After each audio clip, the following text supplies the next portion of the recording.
साथियों, आज के समय में लोगों के मन की अस्थिरता, धैर्य का खोना, उनके मन की स्थिति का खोना, ऐसे मामले बढ़ते जा रहे हैं। क्योंकि आज के समय में लगातार सूचनाएं ग्रहण होती जा रही हैं। हर पल ऐसा प्रतीत होता है कि नई सूचनाओं का अंबार कूद पड़ा है। इनमें वे सूचनाएं भी शामिल होती हैं जिनका हमारे जीवन से, हमारे कर्म से, हमारे धर्म से, हमारे कर्तव्य से कोई संबंध नहीं होता।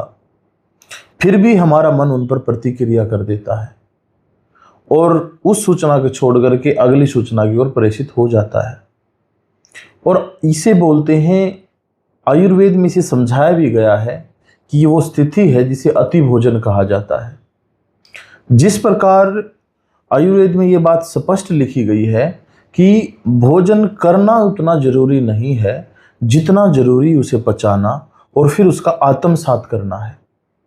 और यही सिद्धांत मन पे भी लागू होता है।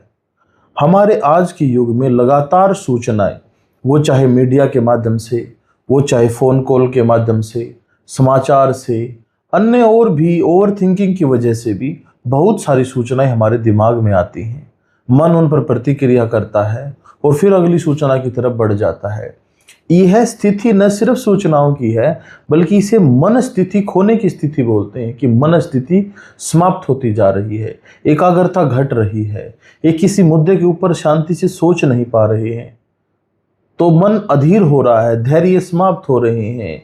तो इन स्थिति से बचने का रास्ता आपको ढूंढना होगा। अपने आप को शांत रखने के लिए, अपने मन स्थिति को मजबूत बनाए रखने के लिए बेवजह के कचरे और बेवजह की सूचनाओं को अपने दिमाग में बढ़ने से, एंट्री करने से रोकना होगा। प्यारे साथियों, आत्मसात करने का, अपने मन स्थिति को स्थिर रखने का, धैर्य रखने का, चाहे वो आप प्राणायाम का माध्यम अपनाएं, चाहे वो कोई अन्य ऐसी स्थिति अपनाएं जैसे कि एक्सरसाइज वगैरह करना या फ़ोन कॉल्स वगैरह को बहुत कम देखना।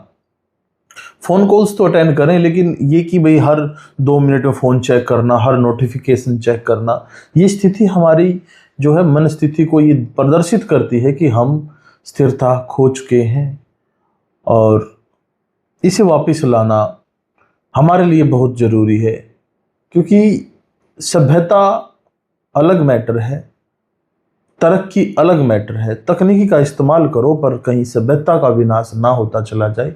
एक सभ्य इंसान, उसकी समझ, उसकी सोच, उसका नज़रिया वो ध्वस्त ना हो जाए। उन चीज़ों का भी विशेष ध्यान रखना चाहिए।